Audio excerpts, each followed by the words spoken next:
What's up, everybody? This is Brian Pfeiffer, marketingmeathead.com, and today I'm going to talk about a little issue I had with Amazon FBA when I tried to replenish the site.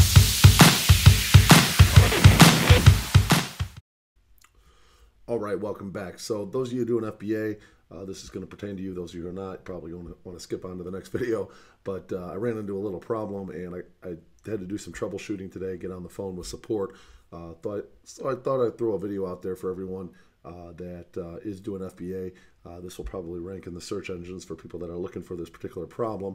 I noticed other people that had the problem on some forums and whatnot, and it wasn't a clear-cut solution to the problem in the forums. So I finally ended up calling support, got through the problem, kind of figured out what I did wrong. That was half the battle, was just trying to figure out what I did wrong from the get-go, so I didn't do it again. And now I know, so I figured this video would be pretty useful. So if you haven't subscribed yet, go ahead and subscribe to this channel, bang that notification bell, and drop me a like and share this video for anyone who is into Amazon FBA. We do talk about Amazon FBA, Shopify, affiliate marketing, and just about everything online when it comes to making money. All right, so here's my back office here. These are my particular products that I'm running. And what happened was I tried to go and if you click here and you just go to replenish inventory, I was just going to go, I have another order in place.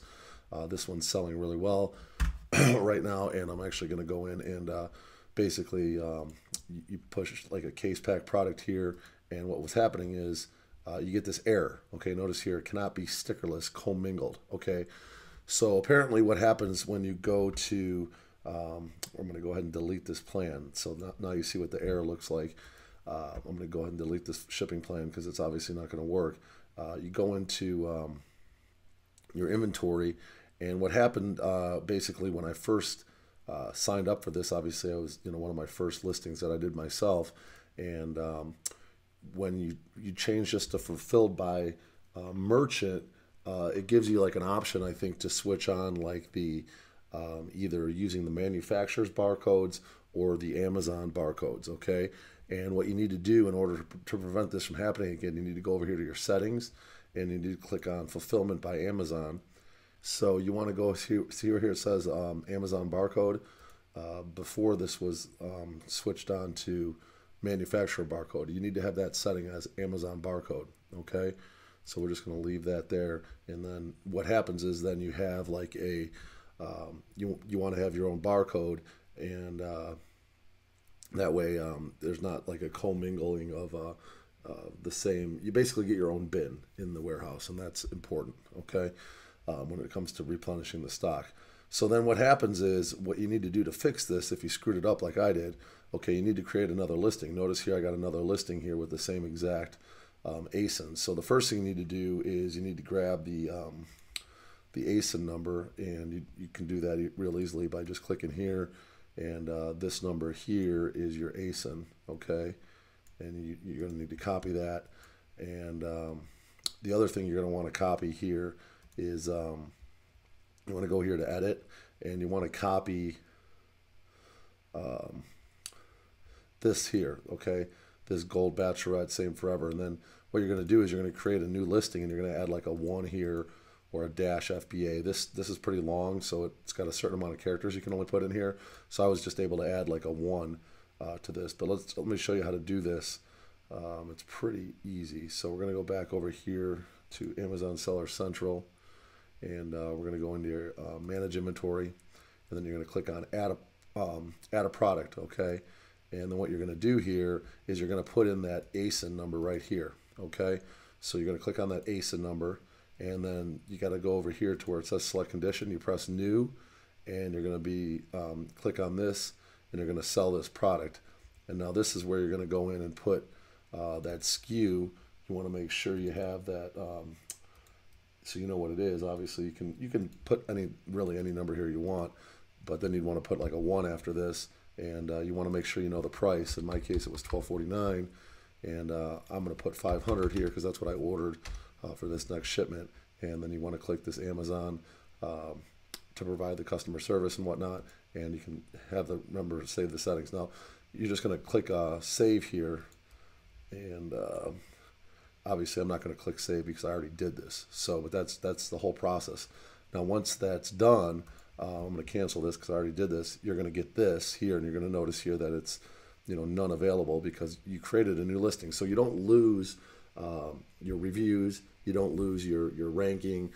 Basically everything that you want to stay is going to stay, which is huge. That's what I was kind of like freaking out about. I'm like, oh man, all that work I did to get these reviews. I think I got like 13 or 14 reviews now. I'm like, I'm going to lose all this. But luckily they had sent me an email. They'd sent me a couple emails because I was going back and forth with support last night.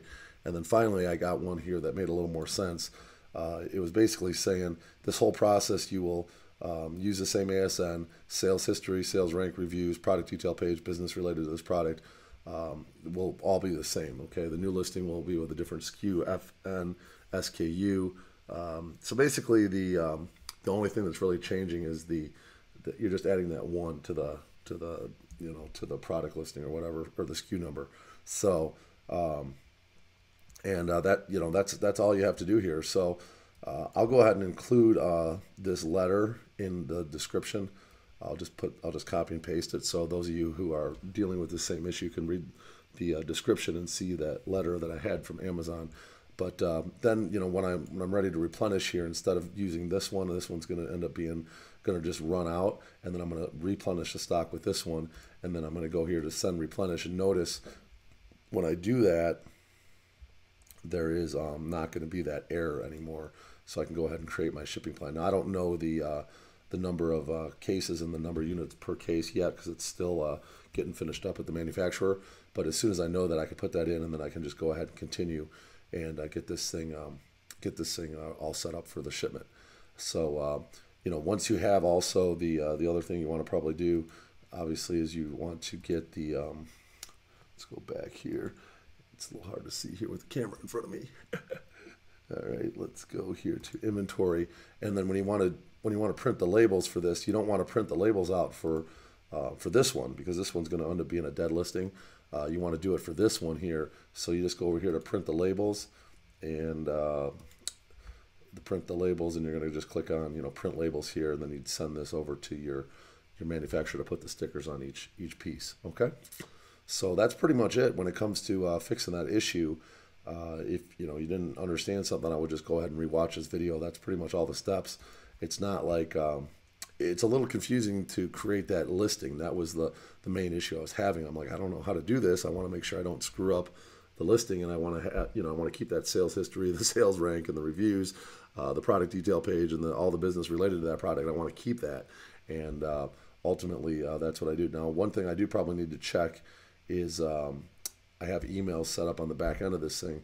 I'm probably going to need to go in and make sure that when I do replenish the stock, that the emails are going up to the proper number. It should be ASIN based. If it is, then we're okay. But it's definitely something I should check. I can't remember when I set up the emails how it was actually set up. If it was related to the actual SKU or to the ASIN. If it's to the ASIN, we're okay. If it's not, then we're not. So I'll have to play around with that when I get the stock available and into the warehouse. So hopefully, guys, I'll learn something today. And if you did enjoy the content, I would appreciate a like on the video. And go ahead and subscribe, bang that notifications bell. I'm the Marketing Meathead. We'll talk to you later. Thank you.